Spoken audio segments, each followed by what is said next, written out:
السلام علیکم ورحمۃ اللہ وبرکاتہ۔ الحمدللہ رب العالمین، الصلاۃ والسلام علی اشرف الانبیاء والمرسلین وبعد۔ اللہ تعالیٰ اپنی کتاب مقدس میں ارشاد فرماتے ہیں، اور اپنے رب کا اپنے دل میں عاجزی اور خوف سے صبح و شام پست آواز سے ذکر کرو، اور دیکھنا کہیں اس معاملے میں غافلوں میں سے نہ ہو جانا۔ صبح سے مراد فجر کی نماز کے بعد سے لے کر طلوع آفتاب تک کا وقت ہے، اور شام سے مراد عصر کے بعد سے غروب شمس کا وقت ہے۔ ان اوقات میں حضور قلب سے ذکر الہی دل کی غفلت دور کرنے میں بے حد مفید ہوتا ہے۔ اللہ تعالیٰ ارشاد فرماتے ہیں، اے ایمان والو، ایسا نہ ہو کہ تمہارے اموال اور تمہاری بیویاں اور اولادیں تمہیں اللہ کی یاد اس کے ذکر سے غافل کر دیں، اور جو لوگ ایسا کریں گے تو وہ خسارہ اٹھانے والے ہوں گے۔ مال اولاد تو وہی اچھے ہیں جو آخرت سے غافل نہ کریں، ورنہ ان سے بڑھ کر کوئی فتنہ نہیں ہے۔ اللہ تعالیٰ ارشاد فرماتے ہیں، اور اے لوگو، تمہارا رب فرماتا ہے، مجھ سے دعا کر کے مانگو، میں تمہاری دعا قبول کروں گا۔ بے شک جو لوگ میری عبادت سے تکبر کرتے ہیں، غرور کرتے ہیں، اس کی پوجا نہیں کرتے، اس کی پرستش نہیں کرتے، اس کی عبادت نہیں کرتے، بندگی نہیں کرتے، وہ ضرور مرنے کے بعد ذلیل اور خوار ہو کر جہنم میں جائیں گے۔ یہ مت سمجھیں کہ ہم جو ذکر اور اذکار پر زور دیتے ہیں کہ بلا ناغہ صبح شام کا ذکر کریں، رات سونے کا ذکر کریں، اور سونے کے بعد جاگنے کا ذکر کریں، نماز کے بعد کا ذکر کریں، تو یہ صرف اسی لیے ذکر ہے کہ انسان جادو سے، جنات سے، حسد سے، نظر سے بچ جائے۔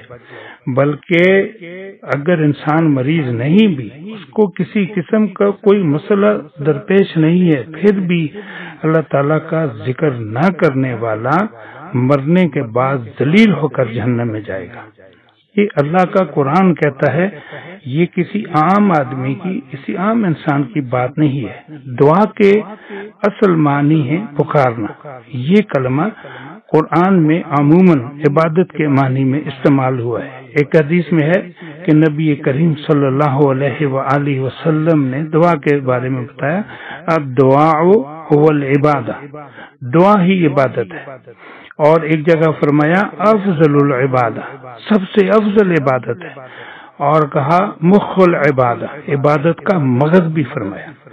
اللہ تعالیٰ کے سامنے دعا کرنا دراصل اپنی عبودیت کا اقرار کرنا ہے۔ حدیث میں ہے، جو اللہ سے دعا نہیں کرتا اللہ اس سے ناراض ہو جاتا ہے۔ سیدنا ابو موسیٰ اشعری رضی اللہ تعالی عنہ بیان کرتے ہیں کہ نبی کریم صلی اللہ علیہ وآلہ وسلم نے فرمایا، اس شخص کی مثال جو اپنے رب کو یاد کرتا ہے اور جو اپنے رب کو یاد نہیں کرتا، یاد کرنے والا زندہ کی طرح اور نہ یاد کرنے والا مردہ کی طرح ہے۔ سیدنا ابو ہریرہ رضی اللہ تعالی عنہ بیان کرتے ہیں کہ رسول اللہ صلی اللہ علیہ وآلہ وسلم نے ارشاد فرمایا، کوئی جماعت کسی ایسی مجلس سے نہیں اٹھتی کہ جس میں انہوں نے اللہ کا ذکر نہ کیا ہو، مگر یہ کہ وہ مردار گدے جیسی چیز کے کھانے پر سے اٹھتی ہے، اور یہ کام ان کے لیے قیامت کو حسرت کا باعث ہوگا۔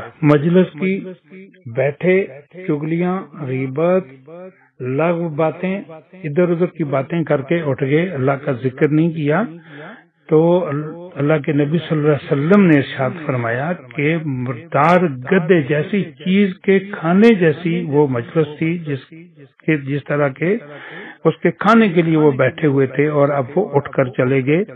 ان کو دنیا میں بھی کچھ حاصل نہ ہو سکا، اور اللہ کا غضب بھی لے کر وہ اٹھ گئے، اور قیامت کے دن یہ بیٹھنا ان کے لیے، یہ گفتگو اور یہ مجلس باعث حسرت ہوگی، اس پر وہ افسوس کریں گے۔ سیدنا ابو ہریرہ رضی اللہ تعالی عنہ سے مروی ہے کہ رسول مکرم صلی اللہ علیہ وسلم نے ارشاد فرمایا، جو شخص کسی ایسی جگہ بیٹھا کہ جس میں اس نے اللہ کو یاد نہ کیا، تو وہ جگہ اللہ کی طرف سے اس پر نقصان کا باعث ہوگی، اور جو شخص کسی ایسی جگہ لیٹا کہ جس میں اس نے اللہ کو یاد نہ کیا تو وہ اس پر اللہ کی طرف سے نقصان کا باعث ہوگی، یعنی وہ جگہ اس کے خلاف اللہ کے سامنے اس کی غفلت پر گواہی دے گی۔